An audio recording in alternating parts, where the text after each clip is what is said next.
करो हम पे सरोजा।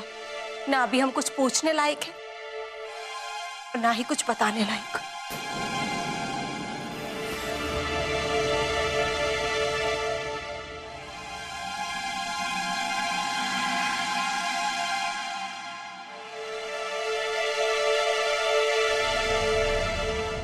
मंजू दीदी, हम आपका सच किसी को नहीं बताएंगे,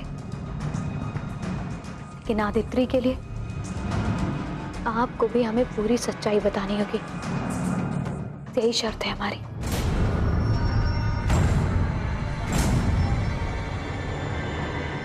माफ कीजिएगा मंजू दीदी, हम आपके जख्म को कुरेदना नहीं चाहते हैं, पर मजबूर हैं।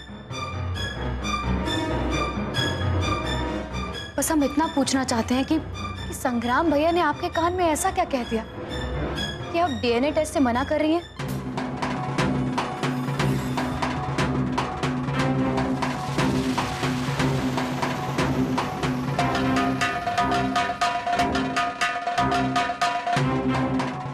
अभी कहती है कि साथ देगी और अभी हमसे आरोपी जैसे सवाल कर रही है।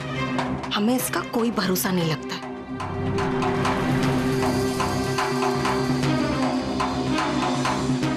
संग्राम भैया के कहने पर मंजू भाभी ने डीएनए टेस्ट के लिए मना कर दिया,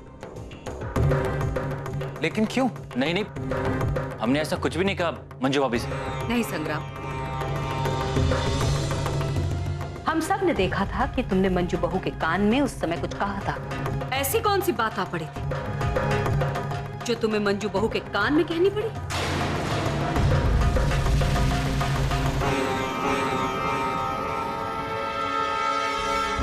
बड़की अम्मा, ऐसी कोई बात नहीं है।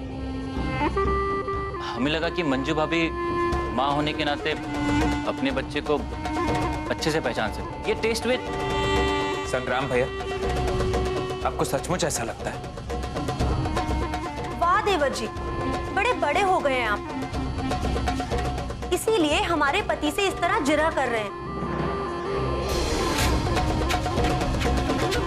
एक बार भी सरोजा से पूछा कि उसकी गोद से अचानक से बच्चा खिलौने की तरह कैसे चोरी हो गया?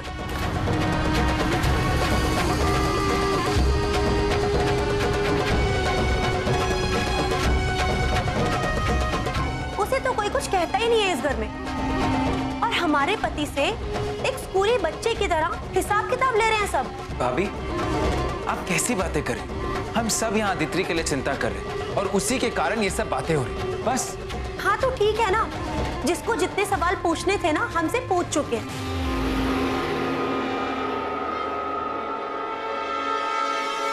बस अब हम दोनों कोई सफाई नहीं देंगे किसी को भी।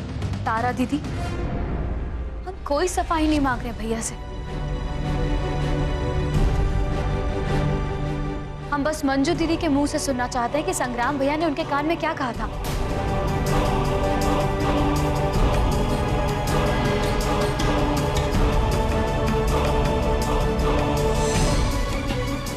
वो तो संग्राम भैया ये कह रहे थे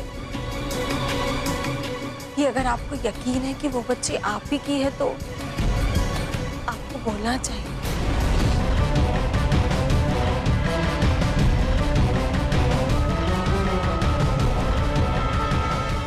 सरोजा बहू, व्यर्थ की बातों में मत उलझो।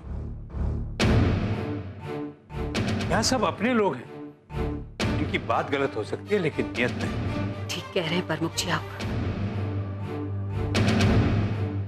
न जाने हमारे घर में ये मतभेद बवंडर जैसे कैसे उड़ रहा है।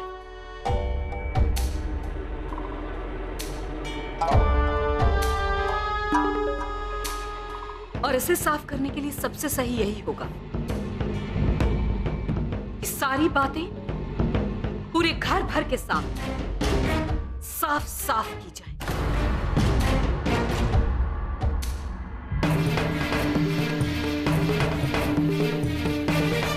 इसलिए हमें भी कुछ पूछना है संग्राम से। कलावती कहाँ है?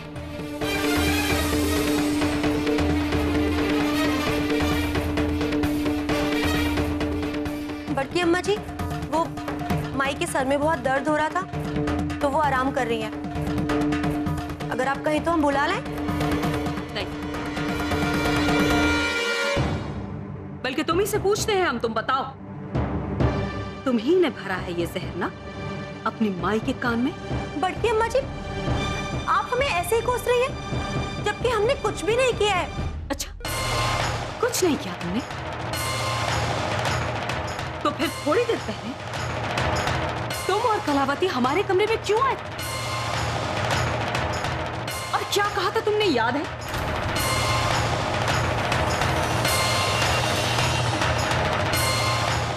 क्या आदित्य के अपहरण में कहीं सरोजा बहू का हाथ तो नहीं?